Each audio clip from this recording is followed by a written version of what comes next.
Alrighty, everyone, it is Friday, which means it is time for news of the week for Friday, April 4th, 2025. And we got a little bit more than usual here to discuss. A lot of it is going to be teams that are clinching, a new TV rights agreement, the NCAA. We do have a rumor mill as well. We got a lot to get into, so let's just jump into it right away. First off, the Vegas Golden Knights have clinched a playoff spot for the third straight season. Not really a surprise. We knew Vegas was going to be pretty solid this year. There were some people who thought they would be worse, but I don't think I was one of them. They're likely going to win the division, which is good on them. I think a lot of people have the Oilers, but I think Vegas has kind of ran away with that. And overall, I think that people do still, even today, underrate them a little bit, in my opinion. The Carolina Hurricanes, as well, also clinched the playoff spot for the seventh straight season. Carolina's been in it for a while. Obviously, we streamed that game on Wednesday where they took down the Capitals 5-1 in a very physical matchup there for sure. But overall, for Carolina, not really a surprise either. They've had a great season, and just seeing how they've been able to rally around what happened with the Mikko Rantanen situation and all that, they have only lost maybe like 3 or 4 games since that trade deadline. So it's kind of wild to think. But yeah, the Hurricanes are doing good and they're in the playoffs. The Toronto Maple Leafs also clinched for the ninth straight season. They've been in the playoffs for almost 10 years. That's kind of wild to think. The Maple Leafs have been great for a very long time. We knew they were going to get in.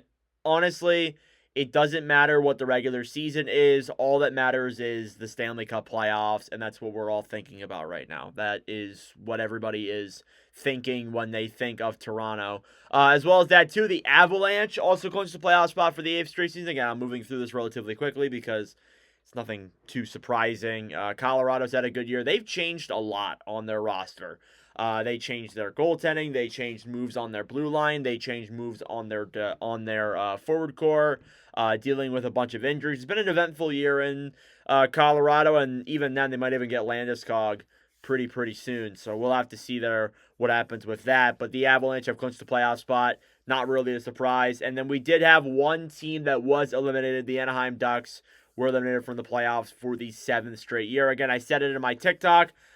I'm not surprised, but I really did think that Anaheim got a lot better this year, considering the fact that, they're way higher in the standings. Like in previous years, they were like bottom two, bottom three, as opposed to now they are not like, high above that, but I think they're almost out of the bottom five, which is pretty impressive for Anaheim. And it shows that progress is coming along, and you got to be happy if you're Anaheim for sure. I will say this, though, there's a lot of things that Anaheim needs to do. For example, look at Greg Cronin, see if he's really the coach they want to have.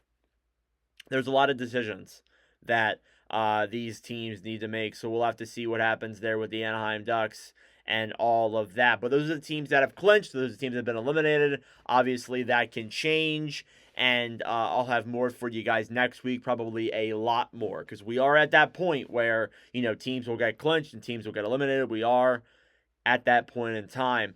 All right, moving into the actual news around the National Hockey League, the NHL and ROGERS have signed a 12-year, $11 billion Canadian TV rights agreement. I think that this is good for the game in a sense. I'll get into my negatives in a second here. But the deal does begin in 2026, 2027, and it will be done by the time there's probably 40 teams in the NHL. So, yeah, this is a long TV deal. Now, there's a lot of problems that people have with this, and I totally understand. First off, it's a very harsh company, harsh business that you're getting into. There's a lot of layoffs and things like that.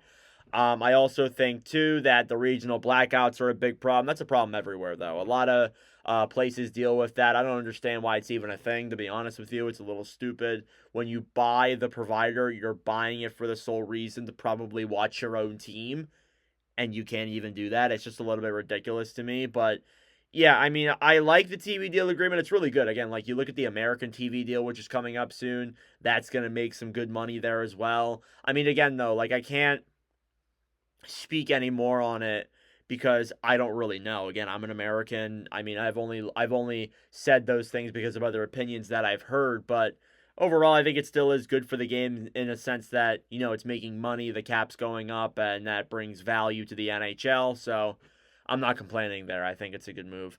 All right, so some signings around the NHL. A lot of them are entry-level contracts, but we do have one that is not an ELC.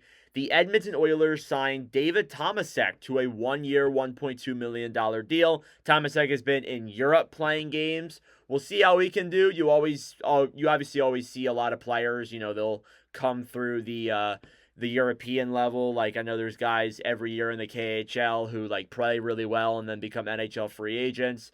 Hence Dmitry Yaskin a couple of years ago when he went to Arizona. Only legends remember that guy's name. But yeah, Tomasek is one of those guys. We'll see how he does. He's done really good in Europe, though, so let's hope for the best there. And then we have some entry-level contracts being signed with the NCAA coming down to a close. Obviously, you're in the Frozen Four, but a lot of the teams that have been eliminated from the Frozen Four have now obviously have players who are going to go over to the NHL. Gabe Perreault, we're going to go through all of them. Gabe Perreault signed a 3-year ELC with the Rangers. Perreault's been a solid prospect for New York for a while, and now he's going to finally get an opportunity there with the big club.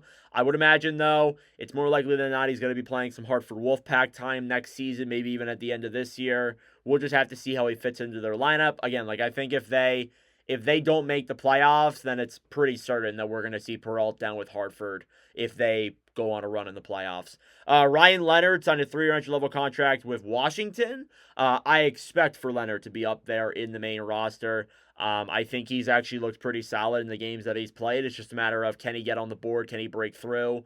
I think he has the real assets, and I'm looking forward to seeing what he's going to be able to do with Washington on a very good team. Trevor Connolly signed a 3-year ELC as well with Vegas.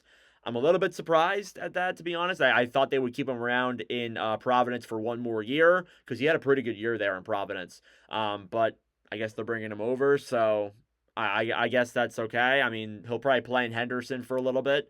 Matthew Wood signed a 3-year ELC with Nashville. Wood, solid prospect. I think he's going to do well with the big club. Probably might play with Milwaukee, though, which adding them to that already stacked roster down there, Jesus. Oliver Moore and Sam Rinzel signed 3-year ELCs with Chicago. Moore, one of their more promising forward prospects. And same with Rinzel, one of their better defensive guys who's very underrated. I think is somebody that people kind of overlooked because he was drafted back in 2022. And it's a little bit forgotten about with Sam Rinzel there, but he's going to be a very fun and entertaining player when he does get fully adjusted to the NHL. Seeing him play in Minnesota, I think he's going to be a lot of fun. Taylor Makar signed a 1-year ELC with the Avalanche. Obviously, Cale Makar's brother. Taylor is obviously not as good as Cale Makar. He will be in the Eagles, which is the AHL affiliate, for this coming playoff run Colorado's going to go on or whatever. But overall, I think Makar, not a bad deal, to be honest. Give him a chance next year. And then the big news, this one a little bit surprised me. Jacob Fowler signed his 3-year ELC with Montreal. Now, I do want to say, no, he's not going to come up right away and be the backup. I don't expect a goalie like that from the NCAA to go to the NHL just like that. He's not that good just yet. You don't want to send him right there, Devin Levi. He's going to go play with Laval for a little bit, which I think is definitely a good move. I think that's the right move. I thought he was going to stay with Boston College for one more year because we heard that, but it seems like that's not happening because he's obviously signed a 3-year ELC. So we'll see where the future goes with Jacob Fowler in net for Montreal, but he looks like a very talented and promising goaltending prospect there for sure. There was actually a trade, and yes, the trades can still happen in the NHL. It was a minor league deal. It was like a rights for rights deal. Lucas Mercuri went to the Tampa Bay Lightning, who was on a 2-year, $896K contract signed with Tampa Bay from the Carolina Hurricanes in exchange for a 2025 6th-round pick. Carolina gets a good 6th-round pick. Tampa Bay gets Mercuri, who is playing with UMass, had 31 points in 40 games played, so a solid player. He's not somebody that you should scoff at. Here's the thing, though. We've been hearing a little bit, at least from what I've seen in Hurricanes land, that he didn't want to sign with the Canes. So, yeah. We'll move on from that. Injury news before we get into the rumor mill. David Jiricek suffered a lacerated spleen and will be out for the remainder of the season. It's been a little bit of a rough year for Jiricek, getting traded from Columbus after barely even playing there. He went to the American Hockey League. Hasn't really been that great, to be honest with you. And now he suffered an injury. He'll be out for the remainder of the year. Hopefully, he will be ready and back for next year. Because I don't know, Minnesota gave up a first, a second, a third for that guy, and I just don't think he's looked that great. But again, there is injuries there involved. I'm not writing him off either. So we'll see how Juracek can pan out there. And Alexander Barkov is going to be out for the next 2 weeks with an upper body injury. So very unfortunate there for Barkov, but at least it's now as opposed to 2 weeks in the playoffs. So he'll basically be back by playoff time, more or less, is what they're saying. I'm a little bit concerned about Florida recently. It's just I don't know. Like, they haven't been playing at the level that I think they can play, and it's been pretty concerning. All right, let's talk about the Anthony Duclair situation. So, the other night when the Islanders played Tampa Bay, where they lost 4-1, Patrick Waugh was asked in a press conference about Anthony Duclair, and Waugh said that Duclair has been god-awful and that he's, quote, lucky to be in the lineup. And apparently, like, Duclair wasn't on the ice yesterday and had a conversation with Patrick Waugh, asked him if he could take some time back to reflect, and Waugh granted him that. So they confirmed that this is like a mental thing. It's not an injury type thing. It's been a pretty rough year for Duclair. Again, he started off the year injured. That never helps. And then you come in midway through the season, he just didn't pan out the way that the Islanders thought he was going to, which it seems like that happens with literally anybody that signs in anywhere, not just New York. But overall, it's an interesting situation. I do believe Duclair has like a 3-year contract there, so I wonder like if this could lead to a trade, but I'm not gonna go there right away. I think that Duclair might just be taking some time because it has been a rough season for him, and I don't think people really realize that, to be honest with you. All right, let's get into the rumor mill. The rumor mill is rumors around the NHL that I have heard this past week. First off, some news with the Pittsburgh Penguins. Quote, the Penguins are willing to trade picks for younger players and could be ready to contend soon, per The Athletic. I kind of get that. I understand what they're trying to do. If you want to go out and do something like go out and sign like a guy like Dylan Holloway, like of that esque. I'm not saying go out and offer sheet, go out and do that, but get a player in that esque who maybe isn't working out where he's playing, and you bring him over there, like another Capo Caco, for example, and you bring him over to your team, see how he does. But here's the thing with that. There's a risk with that. With the draft picks, there's a risk with picking it, but on the bright side, you have that development and you can pick the player. With trading for a guy, I feel like there is risk there because if it didn't work out where he was playing, maybe it'll work out in Pittsburgh, but what if it doesn't? And I guess that's the risk you have to take because then again, you could say the same thing with draft picks. But if I'm Pittsburgh, I'm not going out and acquiring a Elias Pettersson with these draft picks, is what I'm trying to say. You're not going out there and acquiring a big name guy. If you want to go out and get a Dylan Holloway-esque player and offer sheet or, trade for like a $2 million guy who's not working out, then sure, go ahead. But I don't think it's smart to trade, especially your high draft picks, when you're in a year where you're not that good, for a player who won't be that big of an impact guy. So, yeah, I look at that. I mean, I'm not like saying I'm opposed to it, but you got to be conservative with it at the very least. The Sabres may have to give Peterka a big raise to avoid offer sheets, per Carter Hutton. Yes, Carter Hutton. I kind of agree. I think that we've heard a lot of rumors with Peterka, especially by the trade deadline. The Rangers were in on him. I would not be shocked if a team went out there on free agent frenzy day and Peterka is an RFA and somebody gave up a first-round pick for him. I wouldn't be shocked. Even if it is like a contending team with a first-round pick, I still wouldn't be shocked. Because Peterka, young player, solid player, has actually had a really good year this year with Buffalo. And, he was a guy that was picked later, a lot later, than a lot of these other players on the Sabres team. And he's doing better than some of them, which is kind of crazy to think. So, yeah, overall, I'm not surprised that rumor is out there, but for Buffalo, we'll have to see what comes of that, but I wouldn't be surprised. And then finally, a little bit of a shorter rumor mill, but it is a rumor mill.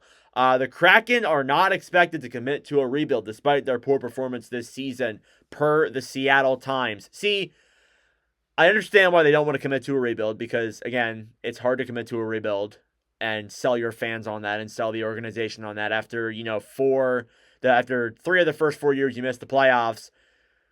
At the same time, if they like, I still feel like they should fire Ron Francis. I still, even then. But that tells me that they're not interested in making any changes. If that's gonna be the case, you need to go out and make a huge splash. You need to go out and make a big splash. Like I'm talking like Mitch Marner level splash. Not go out and get another Chandler Stevenson. Make a Mitch Marner level splash. You need to do something that really convinces your fans because your prospect pool, it's not it's not as bad as some of the other teams, but it's still not great. Your overall core, you have some bright pieces, but you have a lot of older, overpaid guys and guys who are on long term deals that aren't working out. Like I don't know. I don't. I get like it might be hard to commit to a rebuild because again, you're looking at it in terms of the fact that he definitely like. I mean, it's hard to explain because I get why it's hard to commit to a rebuild because you don't know if you're going to be able to move everybody away. You don't want to sell your fans on it. It's going to be hard to. At the same time, if you're just going to be mediocre like this and just keep picking up bottom six for or middle six forwards and low end first pairing defensemen, like I don't think that's going to work out. So for Seattle, it's probably not the right move to really go down this road. But again, what do I know? Let me know your thoughts in the comment section down below on this video. Thank you guys very much for watching. If you enjoyed, make sure to like the video down below. Please consider subscribing and joining the community that we're building here on this channel. That is it for news of the week. Thank you for watching, and I'll see you guys